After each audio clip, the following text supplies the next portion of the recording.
Good morning everyone. It's Saturday. It's April 4 today. It's a Black Saturday. So it's only 5 a.m. in the morning.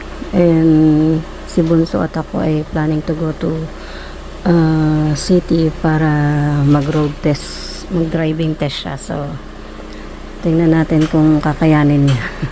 If not, ako na lang ang magdadrive. So, hindi sasama si Polar Bear kasi nga si Bunso ang magdadrive kaya medyo nag-aalangan siya. So, iwan siya ngayon. Wala pa naman siyang bantay. Baka mawala kami ng maghapon. Kaya, prepare ko na din yung kanyang kakainin mamaya. Lalabas ko lang dito sa carpool yung ating kotse para diretso na lang si Bunso pag-drive mamaya. So, see you later. Samahan niyo kami.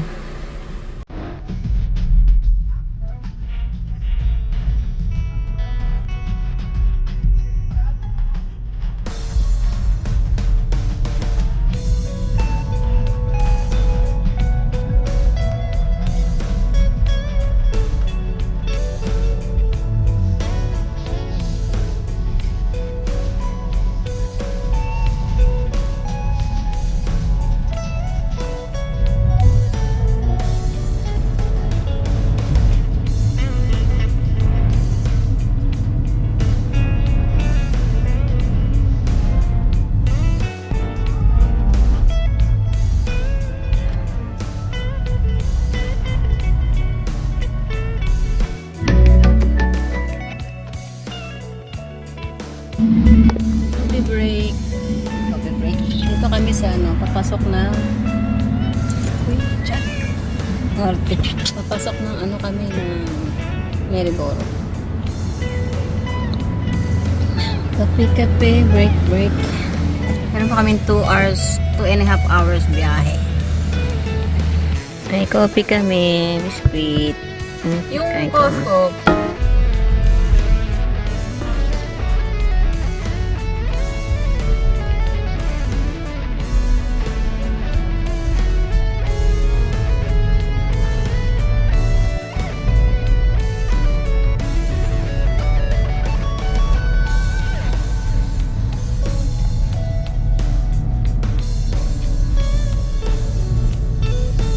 Dito na kami, Gimpi, stopover. Ay, malaking kangaroo. Nandun si Yuki. Ay, nahulog.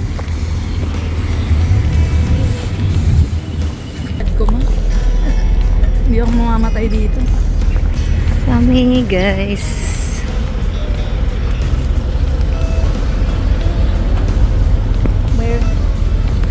Dahil pa. Family day.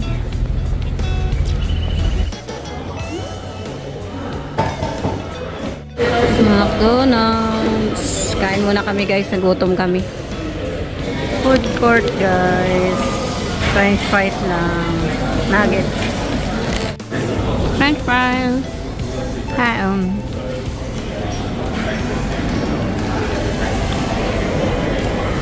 Ang din signal.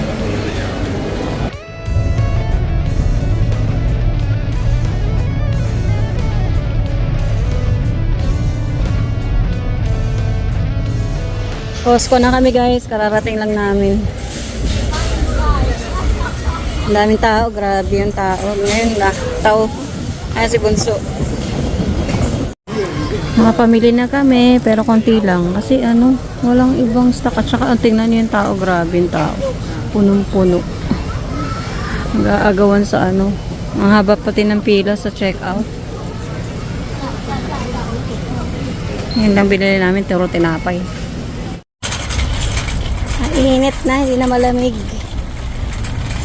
Tapos na yung aming yung pinunta ko, wala silang stock. Wala silang tinda. Out of stock. Mahirap sila, mahirap. Hirap.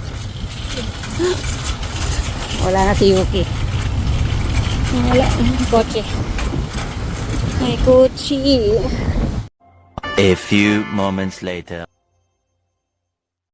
Stopover kami ulit. Ito kami ulit sa McDo. Saan kami lunch kanina. Nag-break. Dito kami ulit. Kaso wala silang nag-run out. McDonald's. Wala silang ibang food, kundi nuggets lang tsaka burger lang. Kaya ang hirap mag-decide. Dito naman puro sushi at saka wrap. Yung tawag doon, shawarma. Sa kabila naman puro pie. Beefs. Ito yung miso yum. Burgers and balls. Nag-run out sa McDonald's pero ongoing pa rin naman yung counter nila.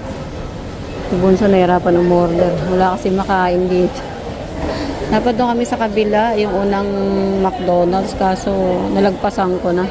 Hindi ko napansin. Meron kasi doon kainan talaga na masarap, tapos may Krispy Kreme din. Doon kasi sa Costco, wala kami nabiling Krispy Kreme dahil ma-expire na bukas. Kaya sabi ko kay Bunso, wag nang bumili. Pandesal lang binili ko doon, tapos spam, tsaka honey ni Polar Bear. Wala, yung pinunta namin doon, wala. Krispy Kreme lang, tsaka yung jerky sana, wala naman. Kaya eto, uwi na ulit. Antok na ako.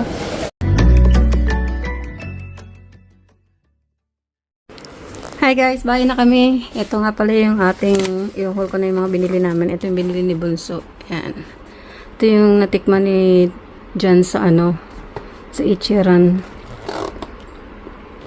sa Hong Kong. Yan. Titikman din ni Bunso. Bumili siya. Tapos, bumili kami nito. Yan. And pandesal. Isang katutak na pandesal. $11 ata ito. Tapos yung favorite ko, almond croissant. Ayan, di ba? Ang lalaki ng croissant. Mila ko mantika, honey, tsaka ito, mga panglagay sa Yan lang, wala na.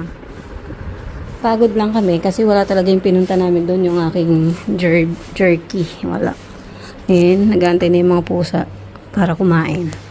Salamat po sa pagsama. Nahilo kayo na. Salamat sa pagsama nyo sa aming travel ngayon. And don't forget to comment below. And yan, share na rin po. Maraming salamat. God bless. Shout out to all. Bye-bye for now.